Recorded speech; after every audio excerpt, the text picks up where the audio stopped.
Hello, everyone. Welcome to Leadership and Readership Hour. I am your host, Nikki Marie. I have two special guests with me. If you are watching, hopefully you're live streaming on YouTube under Kid Lightenment HQ. I'm going to let my guests introduce themselves. I was going to say, this is Devante. But let's go around the Oh room. man. You guys, whoever's first. Well, ladies first. Ladies first. Ladies first. You're right. Ooh, You're he right. was You're right. about to take it. No, because you led with Devante, so I was. But you're right. You're right. You're right. Hey everyone, my name is Mariah Scott. I am a spoken word artist, educator, and community activist.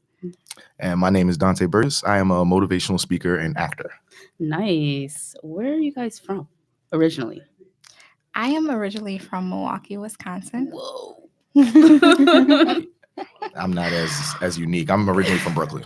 Brooklyn. Yeah, Oh, you gotta yeah, say yeah. BK in the house. Yeah, I mean, I don't get so much love anymore because I'm like Brooklyn, Jersey. I live in Jersey now, but I lived in Brooklyn until I was like 12. So I'm kind of on the tail end of repping Brooklyn so you're hard. like a I gotta, traitor? yeah, no. It was like, by circumstance. If it was up to me, I'd stay, but I wasn't paying the bills. And my parents said we moving to Jersey, so I said, cool, I ain't got a job, I gotta listen. So like I'm originally from Harlem, and people will ask me, "Oh, where are you from?" If I say Freeport, they're like, "What?" I'm like, I live in Long Island, but I was born in Harlem, and they're like, "Oh, you got to pick a side." So Mariah, you're a community activist. How did you get involved with doing like different things for the community? Because a lot of people want to do things and they don't put forth the action. Right. So that actually started when I was younger. So growing up, my mom was really big on servicing our community. So one of the things that she really pushed for is giving back to the community. And so growing up in Milwaukee has its very interesting platform and story. Although I had a lot of opportunities to get engaged with various different community programs, I still saw various different discrepancies, especially racially. So to date, actually, Milwaukee is the number one most segregated city racially in this country. And growing up, it was actually one of the most. So it was Detroit, Chicago, I think New York was one of the top segregated cities. So there was this racial divide that occurred, and it was noticeable. So me growing up on the north side of the city was mainly like Blacks populated, right? And then going over to like the east side where I actually went to school, it was mostly white populated. The south side, you had your, Latinx population, right? So you just saw this racial divide, but you also saw an educational divide. And, I was privileged enough to be on a lottery system to attend the college prep school that I attended during high school. However, not everyone had that opportunity. Right. So the state was really trying to make things more equitable for people and young people who wanted that opportunity, but it wasn't enough, right? So you really just saw this divide from a educational standpoint. There was a lot of defunding within the public schools, specifically arts programs, FIED programs. So growing up, I really saw this, and I saw a lot of youth programs shutting down, and a lot of people really wanted young people to have something to do, to engage them. And so being on that, I was really trying to ask myself what I can actually do. So I actually got offered to be a part of this organization. It's a youth advisory council at the time that actually transferred over to Lead to Change Inc. I was actually one of the young people who actually started the nonprofit under our leadership executive director, Mrs. Grayson. And what we did was we gave out grants to youth-led community service projects. Wow. And the great thing about this organization is we always had one more young person as a board member than the adult to really showcase how young people are driving this organization. So it really started there, and it just continued into college. I know in college, I started up an organization. My freshman year, I was very devoted. So my freshman year, I started up an arts program on the south side of Chicago that still exists today under new leadership called Souls, Speaking Out as Unified Leaders. Wow. And that was an art-based curriculum program that really taught creative writing and public speaking. And then I just kept going from there and, introduced a lot of different programs and enhanced programs within New York. So Imagine if we had more of her. Seriously, she's dope. Right? There'll be a lot of things going on. Speaking of youth, and that's amazing, amazing what you're doing. Dante, with youth, we have to talk about your background and your journey and stuff like that. Yeah. I mean, youth development has just always been something that's been important to me. Before I got to where I am now, I used to be a director for after-school programs, Nice. and it was very, very lucrative and things like that. But I started to notice some things that I wasn't a big fan of, and now I'm more into the education field. Mhm. I currently work for a company. We provide study skills, goal setting ideas for the students. But the biggest thing about the youth development is, for me, I didn't have anybody really to tell me the importance of doing certain things in school. Right. So my biggest thing is I've learned in the education field, it's not necessarily the teachers or even the principals. A lot of these items or ideas come from the really top. The Board of Ed, the District of Education, whichever state you live in, and whoever's in charge of the education system there. I've spoken to teachers, principals, superintendents who want things to change, but their hands are essentially tied. Right. So my biggest thing is I want to be a voice where students can just listen to somebody who's gone through what they're kind of going through, or may have gone through at some point in their life of, let me ask both of you, Nikki and Mariah, have you guys ever taken a class that you weren't a big fan of? Yeah. Yes. We've all, right? Now, when you ask the teacher, why do I have to learn this? Generally, the response is because I said so, or we have a test coming up in June. The biggest thing about it is now it's getting away from developing the child into a productive person in society Right. to making them a very good test taker. Mhm. But again, on the back end, the schools get all this funding for getting great test scores. But like to Mariah's point, they're getting rid of the arts, they're getting rid of music programs, all these other things where the students can be creative. Right. So I want them to get away from just this idea of, always get good test scores. It is very important. Mhm. However, there's more to life than that. Even if we did things like financial literacy classes or tax bracket classes, things that you learn after the fact. Right. Our parents want to tell us what we have to do and things like that, but we were all kids. My dad, I love him. That's my guy. He's taught me a lot of different things throughout life, but I was a teenager. I heard him and I said, Yeah.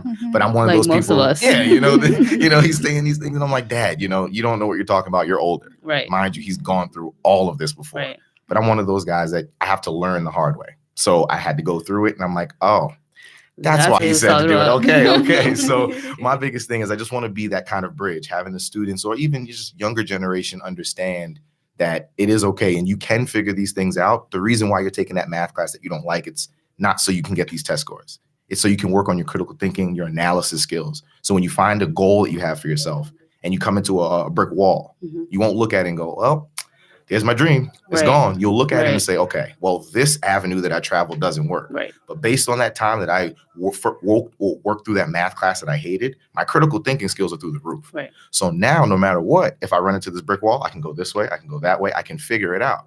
But no one, the teachers don't explain it that way. They don't say Exactly. you're taking this class because Exactly. it's working on your critical thinking. Mhm. They say you're taking this class because I said so, or Right. because there's a test coming up in June. Right. So my biggest thing is I want them to understand there's more to it than that, and having them understand that they have the power within them to do these things, but it gets to the empowerment within themselves, the development within themselves. Sometimes the teachers are like, well, you have to learn this because I was placed here to do a job and I was given a curriculum or a syllabus or whatever.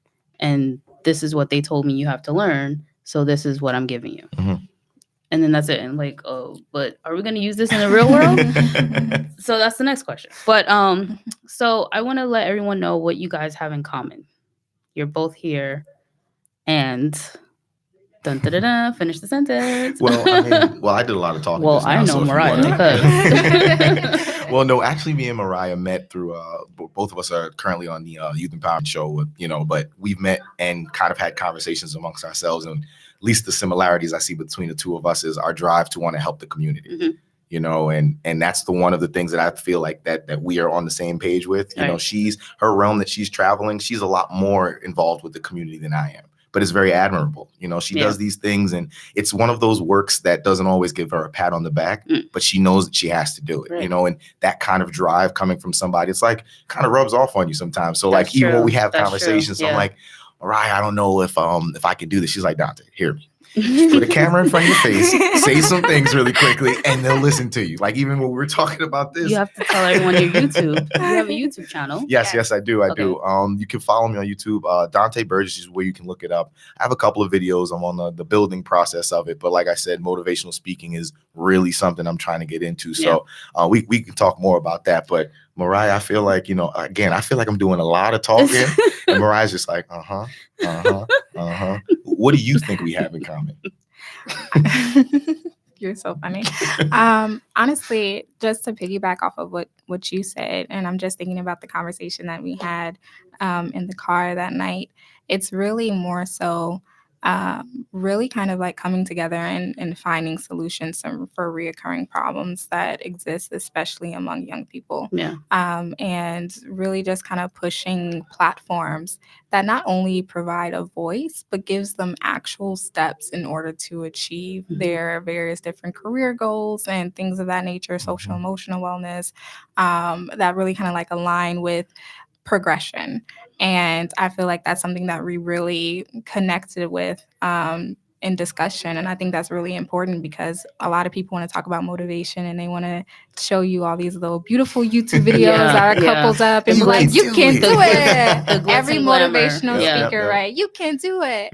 But we, especially in a world where everything is so instant, really trying to dismiss the idea that it takes it's going to take time to get where you want to go. That really needs to be said, and trying to dismiss that idea can be very damaging, especially to a young person who just like sees things that happen overnight and they don't understand all of the work that actually was put into it to get there. So really trying to show them the reality of what it actually takes, and then also give them the actual steps in order to make sure that happens. Like a lot of guests on my show, they do talk about how people want to they don't want to see the struggle.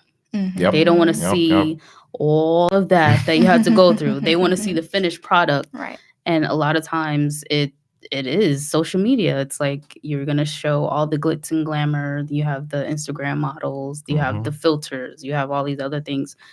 But the reality is there's a lot of hard work that goes into everything that you do. And a lot of the things that you do, I'm sure it's an emotional gratification. Like you feel that confident and you feel that security kind of, and you want to put that on everyone else, right? Is that kind of like your mission? In a way, yes. So my biggest thing is always have been to use my art as a catalyst for change in the lives of others. And that's really, why I got into art in the first place, is really being that vessel for other people. And really starting like the healing process for a lot of people who are dealing with situations and dealing with trauma that they're not necessarily talking about and discussing. Especially, being in education, one of the things that I found is working with young people, ladies and gentlemen. I found that the space, there's not too many spaces where they can actually discuss these various different topics. And in addition to that, we created a space for them without their input. And my thing is really incorporating student voice. How do you do that? Well, they should have already been at the table in the first place. Right. And the fact that they're not even invited at the table and we're making decisions on behalf of them without their input is always a dangerous thing to kind of like walk on. But in addition to that, especially talking to my young gentlemen, we really have to start thinking about how we redefine what masculinity is and how we redefine some of these other labels, because you have young gentlemen who don't feel the need to express themselves, even going through traumatic situations. And, you still have this gender role, if you will, that it's okay for young ladies to open up, but it's not okay for young men to open up, right? So you kind of see that playing out in various different ways. Yeah, I don't even want to but she's right. Well, I was gonna say, because you're on the lines of young people and trauma, and I was watching 13 Reasons Why, I think, on Netflix. So like one episode of that, I said never again. No, everybody. Well, it's wild. This, all of my students. Yeah, this last season that they had, I watched it all the way to the end. I'm a fan. But there's a message in what you're saying that women are, I guess, more prone to be that voice. Like we have to speak up more, and the men feel ashamed, like they didn't want to stand up to say that they were sexually assaulted. So that what you're saying is right along the lines of watching this 13 Reasons Why. So Yeah, like I just wanted to bring that up. I personally, from a male figure standpoint, attest to that 110%. We have that culture of, little boys scrape their knee, get up, you be all right, put a band-aid. Right, you're gonna be But be a little girl man, scrapes be a her man. knee, and, Oh my put God, some, here's a put a Band-Aid. band-aid, get Yeah, some yeah, peroxide, and yeah, so as you get older, I used to have a problem with that, expressing myself. Yeah. Whether that's good, bad, I love the good emotions, but Right. expressing the negative emotions because, for whatever reason, subconsciously, maybe I developed, it's not okay Right. to say that you're sad. It's not okay to show that you're sadness, but that's again what you see, what you see. Turn on the TV, the manly man is the one that just says, it's gonna be okay, I'll fix Right. it.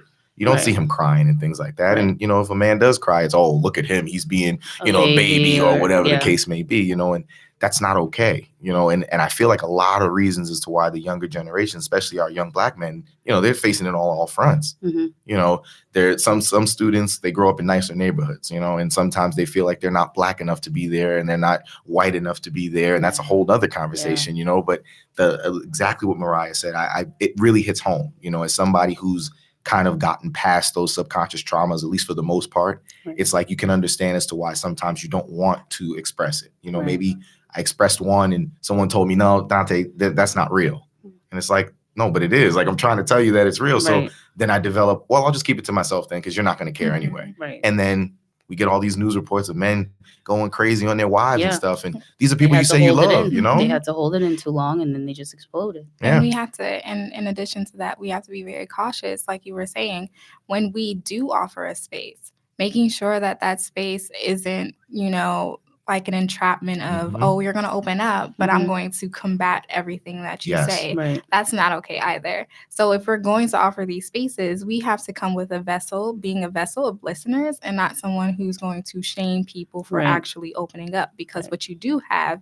is the opposite happening, where people kind of like shrivel back into a ball. Like, Mhm. I did open up and nobody really wanted to hear me. Right. Now I'm going to Right close back in. it, right? Right. Sticking right back in. And then it takes even much more work to Right. get that person to open it up and trust that next person. It's So basically building walls, and Yeah. now you have to get them to knock them down. Mhm. You guys are both on the Youth Empowerment Show. mhm. Yes. Like, you're doing stuff behind the scenes. Yeah. I had Yeah. the producers on. Shout out to them.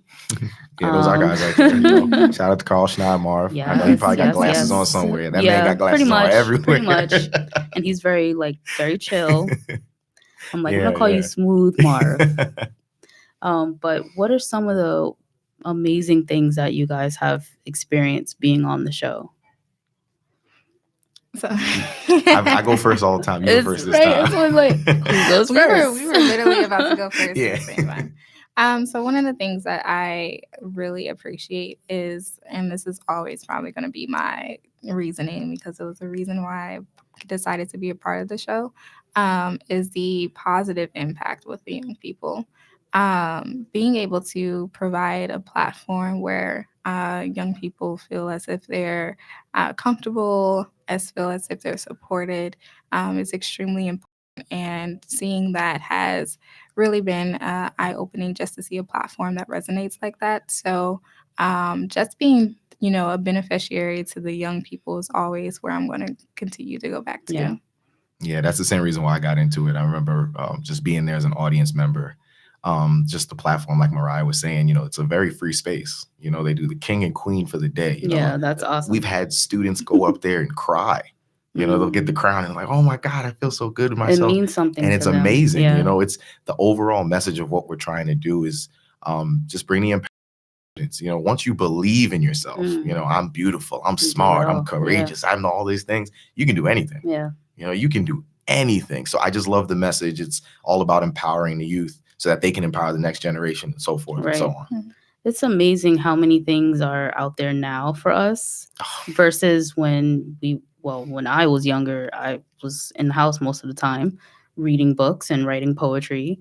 And my mom would be like, "You're on punishment for something, whatever it was." And I'm like, "Okay, I'll just go and write in my diary." Doesn't sound like punishment to me. Right. It was like whatever.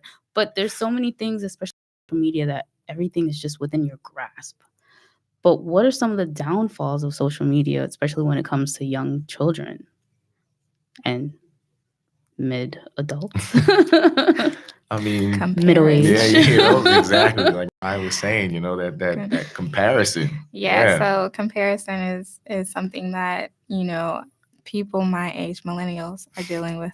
People my age. Millennials, just bracket off all millennials. But this is a constant conversation, right? So we get swooped into this idea, we can use social media as a great branding tool, right? To really just get our message out Right. there and to really just brand ourselves for career trajectory. But, when you start seeing people who are within your age bracket, who are traveling the world, who got X, Y, and Z opportunity, and you're in a similar industry as them. So you quickly start getting into comparison. And it's crazy because we've been prone to this idea of a timeline. And that timeline, as you get older, you're trying to unlearn. As you get older, you're trying to unlearn and dismiss this idea of a timeline that at this particular age, X, Y, and Z has to happen. Right. And you do get a lot of criticism, especially with millennials. Oh, you guys are still living with your parents, and you guys, aren't, you no guys, rent. right?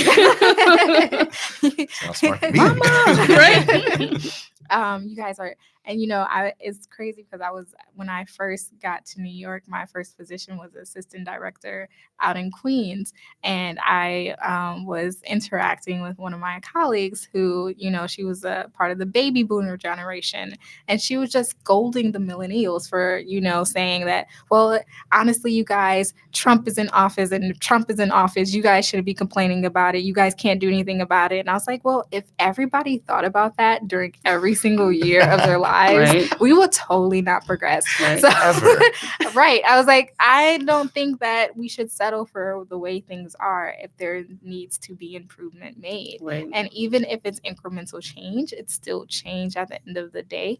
And that needs to go, as being said, for progression. So we really just have to understand that this timeline, this idea that you have to make it at a certain level of, first off, redefine what success means to you. Goodness. Yes. That's the first Yes. thing that you have to do. Mhm. Because if you're constantly putting a money point to your success, if you're constantly put a materialistic point to your success, you're going to feel defeated every single Right. time because you're Right. constantly looking externally for something internally to make you happy. Yes. And Ooh. honestly, it should be something internal that's going to be driving your Right. happiness, right? So honestly, what is going to make you happy? You have to ask yourself that, because right now I'm not making the most money doing what I do, but I've been the happiest since I've graduated grad school. Amen. So, Amen. and Yeah. I know, walking in my calling and doing God's work, eventually what is going to come for me, is going to come for me, right? So that's naturally going to happen. But I'm love what I'm doing, and the fact that I'm able to impact lives is even greater. So, and that's what I'm focused on. So when you start focusing on the right things and not the most materialistic things, and I got to make $100K a year, Right. and then you're miserable making $100K a year. Yeah. So then now you're backtracking That's at true. the age of 30, 35, talking about, well, I don't know what I decided to do. So it's really just figuring out what you really want to do, what you're really passionate about, and allowing that to drive you. Yeah. That's a great point, because a lot of people are like, well, when I'm 25, I need to have my master's. When I'm 28, I need to be engaged in a happy relationship. I need to be buying my first house. I need to do this and that. And then the time lapse. And then what happens then? Do you feel like a failure? And that's a good point, because a lot of people who do have money are unhappy, and a lot of them are committing suicide. Mhm. So it's like, is money the root of what you're doing? Yeah. No, like that Steve. comparison factor, like not even to harp on the point anymore, but it's the comparison factor. Yeah. It's you want to be let's say you want to be a musical artist, and you have somebody who in your eyes blew up overnight. Mhm. But little did you know they were doing all these little things behind the scenes, getting gigs, working for free, doing all this other stuff.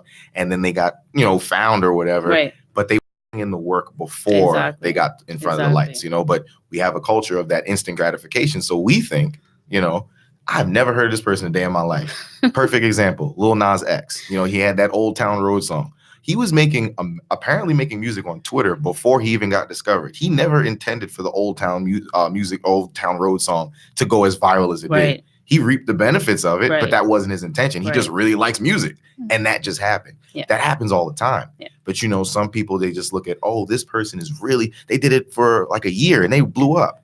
As an actor, I can look at so many different people and see them. I'm better than them, but my time is not now. My time is to do a whole bunch of other things in this moment. And if that time and when that time comes and it's presented to me, I'll do it. Yeah. And I always tell like students, I don't know if you guys ever saw Black Panther, but the grandmother of the... I'm waiting for 2020. Yeah, okay, cool. The grandmother in that movie, that was like her first acting role ever.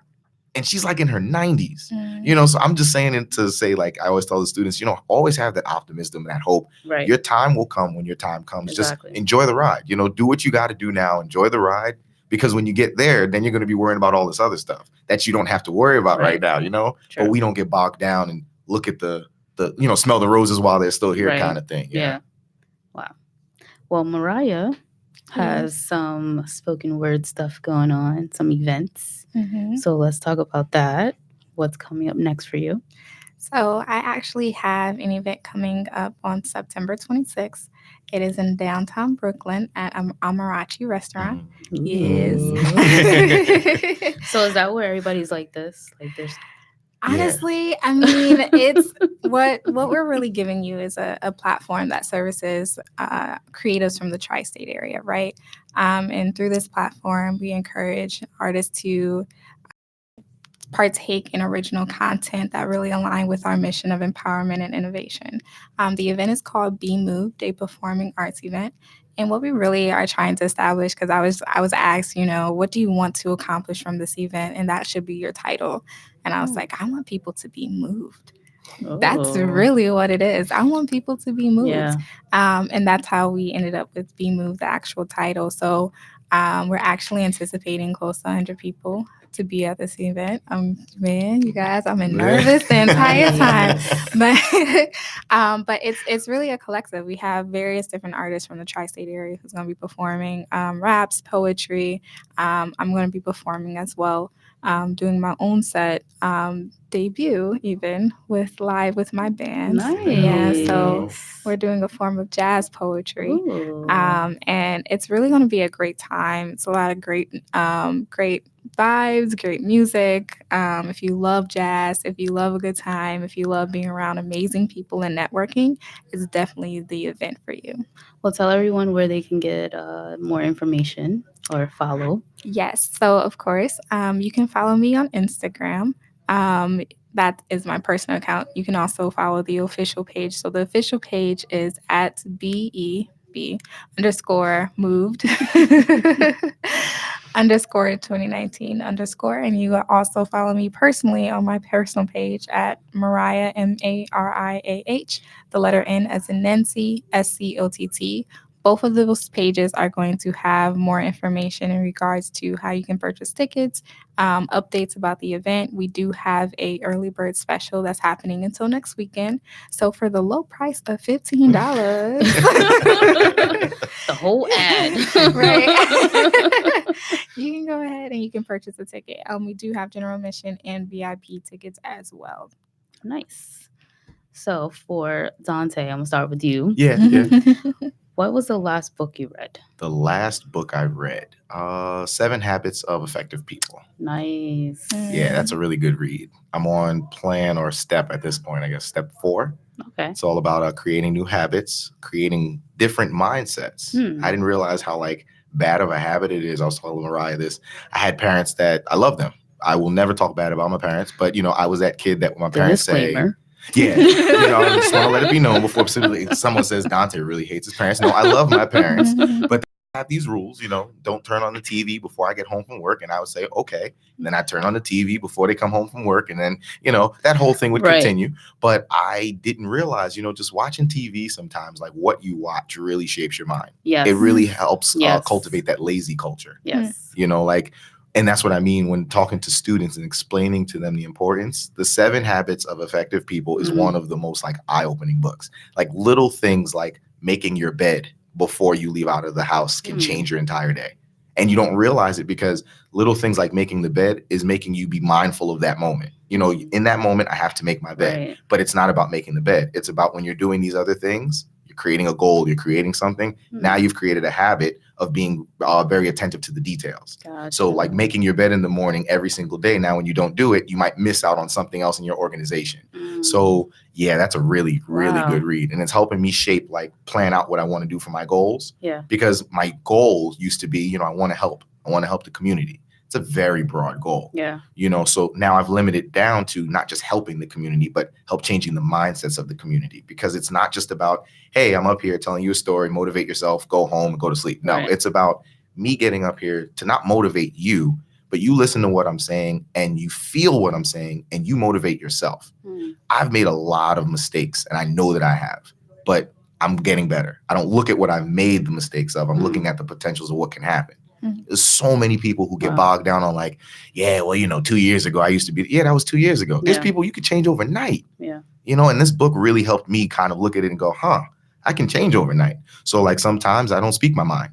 That doesn't happen so much anymore because now I know when I hold in my feelings, I'm putting someone else's on a pedestal, but mine are down here. Yeah. So now my feelings have now not been taken into consideration.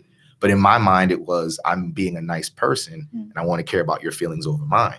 But if I care about yours more than mine, then essentially am I showing love for myself? Because now I'm not speaking my truth. Right. Little things like that. And that book really, really helps me with that. So 7 Habits of Effective People, I guarantee, I recommend, I highly recommend for goal setting, leadership goals that you have, any kind of goal that you have in general, life goal.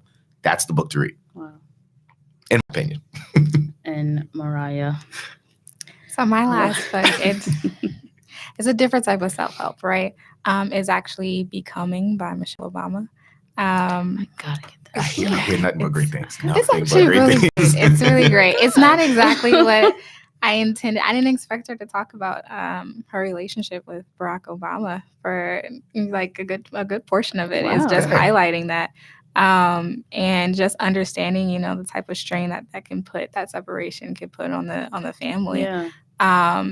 And what I really took from it was the opportunity, which is something that I've been trying to do, especially with social media, is if you, one of her quotes, and I'm paraphrasing, is if you don't decide to go out there and define yourself, other people will define you for who you are. And a lot of times they will misdefine you. Right. So one of the things I've been trying to do with social media is really define myself before anybody else will try to come out and think they know who I am, right? And that was really important to me. I know this idea of just constant becoming, and at various different stages of your life, you're constantly going to be, whatever you experience and new experiences is going to challenge you. It's going to help you understand pieces of you that hasn't even been revealed yet, because those experiences are really taking that and bringing that out of you. It's just really a great read. I absolutely loved it. Wow. I felt like she did an amazing job, and it was just very, very insightful. And one of the things that she really highlighted and talked about is culturally, from especially within Black women, we have this idea of putting our dreams on the back burner for the sake of our significant other, of our children, of all these other people in our lives. And, really understanding that you still have to be grounded in who you are and progressing in your own calling, in spite of your partner. We love you. We understand that you got things that got going on, but God has also called you for something as well. Right. And people are waiting for you to step into your calling, and that's extremely important. So really just seeing how she really pushed through that, because as First Lady, she really doesn't have a job. So when she was kind of talking about, I wanted to do this, let's move Right. initiative, right? Mm-hmm. I want to build a garden. People thought I was crazy for trying to build a garden, and we was going back and forth with some people in the house, Oh my but she gosh. was able to make it work. But one of the things that she didn't do was, continue to forsake her dreams for the sake of her partner. And she still found a way to actually get some things done that she really Wow. wanted to do and Yeah. work towards, even though she knew that my husband want to be president. Yeah. All right. I don't necessarily want this because, I want my husband. And that's true. It's like she was very open about it. Like, I want my husband. I want to share my husband with Right. everyone. And I didn't know that. So I was reading this and I was like, oh, dang, that she did have to share her husband with everybody. Right. You don't think about it in the moment. You're You like, don't. "Ah, You're like, oh, you guys that's are the greatest right." couples. And she was just feeling like, nah, it wasn't easy. But I did it. Yeah. And it just made me love her even more. So I think a good read is for anyone who is maybe going through stress, anxiety, something like that, that they feel overwhelmed about something, is called Don't Sweat the Small Stuff. Mm. It was actually gifted to me by a former coworker of mine. And just going through, I think, a 2-year period where I was battling depression. I was going through a lot of stuff. And Don't Sweat the Small Stuff actually kind of calmed me down. Like, sometimes people go from 0 to 100 and they don't realize that there's other things that played a role, and it just creeped and creeped and creeped and creeped. Mm. So Don't Sweat the Small Stuff is basically like about if you feel overwhelmed about something, just maybe figure out a way to bring yourself back down.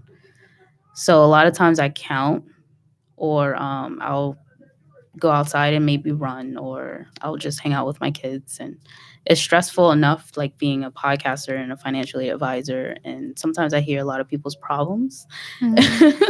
And they're like, oh my God, you're a great therapist. And I'm like, but I'm not. That's not what I'm That's doing not here. I'm your financial aid advisor. I'm trying to tell you about this money. No.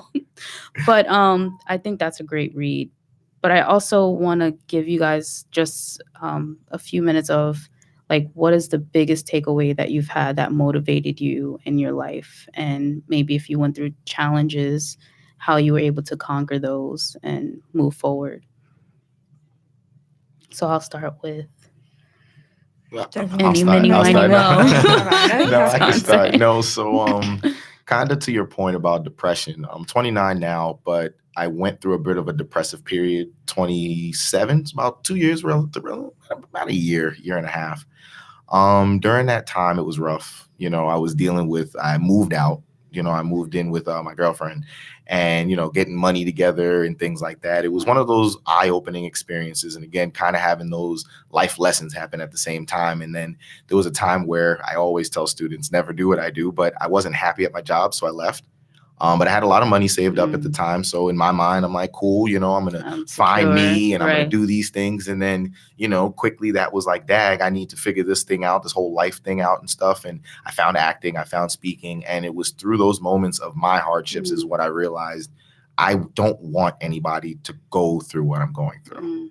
I don't want anyone to have to be lesser than who they are. Right. I started to see things in myself of getting complacent in life, not being motivated to do anything. I wasn't lazy. I had a job. It wasn't like I was just laying around doing nothing, but it was like, yeah, I have this job, that it was cool, and even the job that I have now, it's not I don't call that my career. Right.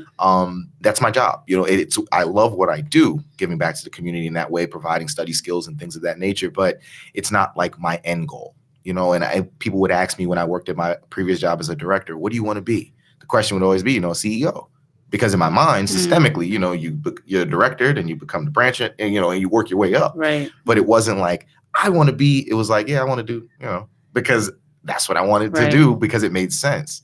But then I started to find my love for acting, my love for public speaking, and realizing what I can do with it. Not for just other people, but for myself. Right. Talking back to what I was saying in terms of not showing emotions the way that I should. I've not always been the most emotional person in my life. But acting lets me do that. Acting allows me to go through my emotions and in turn help me in my real life. Now when I'm going through these emotions, it's not like oh, I don't like negative emotions. Stay over there. I only want the good ones. You can hang with me. No, it's like negative ones. You can hang out too. Come on. I'll deal with you for a little while, but I don't get bogged down on it anymore. I used to get bogged down on bills and things of that nature. It's not going to stop. And I don't say it like that, like it's going to be a never ending thing, but there's a freedom that I'm looking for. Right. Not necessarily a financial freedom. Like many people I used to think of that, like financial freedom will give me what I want, but I want freedom from just everything. And in terms of that, to time, I want freedom to do what I want to do. Not necessarily like, yo, don't tell me what to do, but it's like, if I wake up on a Tuesday, I want to decide what I want to do with my day. I don't want to ask anyone, hey, can I take the day off? I don't want to, I'm sick. I want to just say it's Tuesday morning. I love that. And I don't want to do anything today. And I owe it to myself to take a day off. And I don't have to explain that to anybody.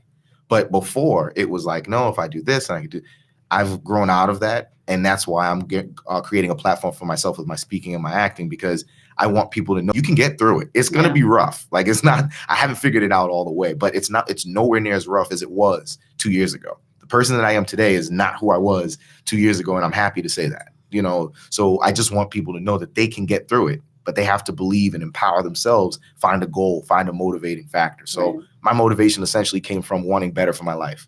I didn't want to be mediocre anymore.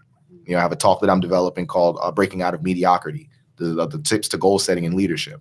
I'm going to get that to going out to schools to help the students understand, even from like middle school. If you understand the importance of leadership, when it's your turn to lead, you're not a manager.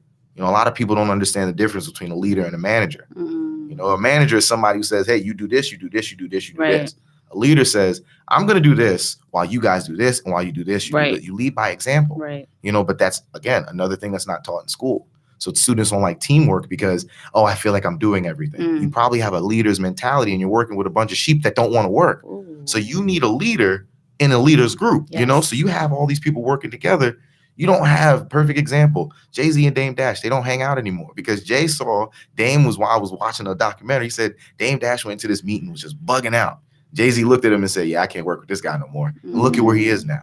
But if he would have kept that same company, he had that leader mentality and said, no, we ain't going to work too well together. Be careful with the company you keep. Exactly. But that comes from the leadership, the goal setting. When you know what you want, you know who you're going to keep in your company. Exactly. If you're just kind of aimlessly going through life, hey, you're taught to go to school, get a degree, get a job that you hate, then you reap the benefits when you're in your 60s. Yeah. My thinking is, why can't I reap my benefits in my 30s? Like, why do I have to wait and work for somebody else for 30, 40 years? And then it's like, oh man, but my back hurts. I'm tired all the time. My legs hurt. I can't even enjoy the water. And I want to go to the beach. I love swimming. I want to go now. I want to go now when I'm in my 30s. I want to enjoy going to Aruba, Bermuda. It doesn't matter. But yeah, ultimately my goal, my motivation came from intrinsically, I want more for my life, but that's because I see more for my life and that's what I want. So that's where my motivating factor comes from. Gotcha.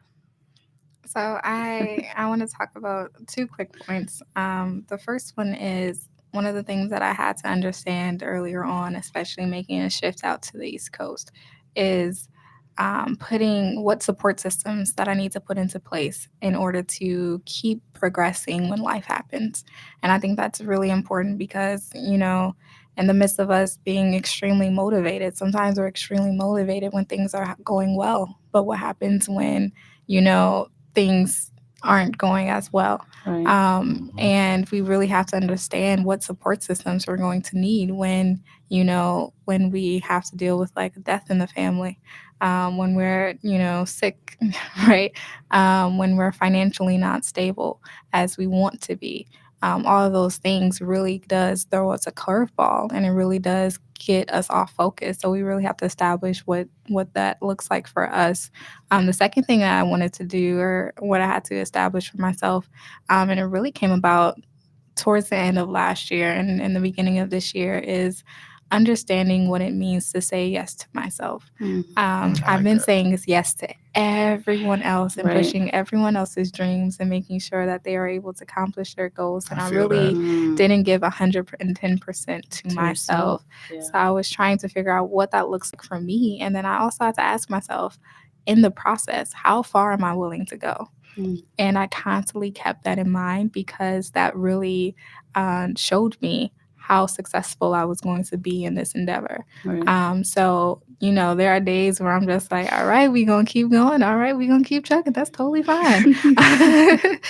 Because I know I'm not there yet. And as I continue to progress, I continue to see, testimonies of people coming up to me and saying, I don't even know how you got to a point where you can share something so personal. You caused me to reflect. You caused me to take action. You caused me to actually have a conversation with my mom about X, Y, and Z. Wow. So, That's so nice. you That's really so beautiful. see that through the art, and that really kind of drives me and keeps me going, because I'm like, despite of how I feel at the moment, I understand that I'm making a great impact in someone else's life where they can actually move to action and really start their healing process. Yeah. So that's kind of been like my motivating factor. I mean, speaking of everything that you are doing, I want to make sure that we have enough time so you can do a little bit of spoken word. So I'm going to let you guys say your Instagrams and Facebook and all that kind of social media stuff that you got going on one more time. Okay, I'll go first because Dante. Mariah always lets me. Okay. All right, so you guys can follow me on Instagram. It's Dante B. So that's ITSDANTEB. My Twitter handle, same thing. Facebook, you can just look up Dante Burgess, and my YouTube channel, the same thing, Dante Burgess. I'm getting some content together, so bear with me for those that are going to be the new subscribers. Thank you for subscribing, but Yay. some content will be dropping real soon. I'm in the works for that. And I also have a show coming up for my acting where I play the role of Moses in a gospel play called The T, Interview with the Stars. More to come on that, but if you follow me on Instagram, I'll have some more information in terms of that. Also, another stage play coming out possibly towards the tail end of November called Ollie, where we're telling the story of a young Black man who was falsely accused back in the 1960s during like a little bit around the time of Martin Luther King era. Wow. So it's kind of it's a piece. My parents saw it. I had my mother in tears and stuff like that. I play the uncle of the main character, and it gets pretty deep. It gets pretty deep. He got framed for a murder, and it's a true story. So the writer, she got us all involved. Allison Jones, shout out to Allison if she's listening. I don't know, but that's one of my people. Kareem and Tony, those are my other people too. But that's a little bit about myself. Instagram again, ITSDANTEB for anything related to Dante Burgess. Awesome. And Mariah. And everyone can follow me on Instagram at Mariah, MARIAH, the letter N as in Nancy, Scott, SCOTT. You can also follow my official Be Moved page for the event and the platform. That's at B_moved with a D at the end, _2019_. And you can find me on Facebook. My regular name, Mariah Scott. And yeah. And you guys can always live stream on YouTube under Kid Lightenment HQ. You can follow me on Instagram and any other page at Nikki Marie _radio. And now on to Mariah. Hey everyone. So I'm going to be doing a piece about pretty much my story and my background to loving myself. And I decided to put it in a structure that was easy for me to kind of resonate with, and that's ingredients, a recipe. So here it goes. It's untitled, by the way. I love to bake. My favorite dessert to bake is a chocolate truffle cake. Baking it taught me to value each ingredient, to find purpose in every detail, and to always remember, even the most bruised and worn down elements can still transform into a masterpiece. I often struggle to master the pieces of my story. A narrative to a reality I had trouble swallowing, just like cookie crumble. I often crumbled under the pressure to live up to everyone else's expectations until now. Here is a recipe for the evolution of self-love. Step 1, value each ingredient. Even if your ingredients have been pre-selected. I was born all-purpose flour. Slept in a 2-bedroom apartment I dreamt of garnishing into a 5-story castle I knew. Hood-raised princess could still be royal in a house made of Black woman. There is beauty and little Black girl who slays in Black boy rags. I often wore my value on my sleeve. I would rock or wear my way into classrooms. As I wrote myself into existence so teacher could validate my arrival, I sat kitty corner to teacher's desk, hoping she would no longer overlook my cocoa skin in a sea full of rainbow colors. At the age of 8, I was taught to see color for the first time. I was told that I was 2 shades away from being executive board member ready. My mother added 2 cups of resilience for every time she told me I didn't need buttermilk skin to be successful. A dash of cocoa skin makes you limitless, even when others view it as a hindrance, which brings me to step. I never understood why my mother called me princess. She would whisper sweet affirmations into a sea full of salted tears. My mother believed in me more than I believed in myself. It is hard to be black girl magic when you are drenched, and black boy rags are often set in my brother's shadow. 2/3 of his talent when I was 3 cups of my own. You are gauging rather enough. To live out someone else's dreams, you are reminded why your mother spoke sweet affirmations to you. So when you were ready, you knew how to speak life back into yourself and understand that you are a limited edition, which brings me to step 3. Even the most bruised and worn down elements can still transform into a masterpiece if you shatter a sheet of glass. Can you not see through the shard? Does broken crayon still bleed into immaculate masterpieces? Why do we allow self-doubt to seep into our veins and cripple us from the one thing that makes us whole? The one thing that taught us to love ourselves unconditionally. There is no cookbook to master the elements of Black woman, no blueprints to peel down the layers it takes to love yourself whole again. So when they question you, bruised and worn down from the elements of your story, remind them, even in your brokenness, you are composed of the ingredients that make you immaculate, cocoa skin loved, limited edition, even in your brokenness. You are deemed worthy to be crowned queen. Thank you. These snaps are so funny. That was These snaps are so funny. Oh, that was good. That was good. You know, that was so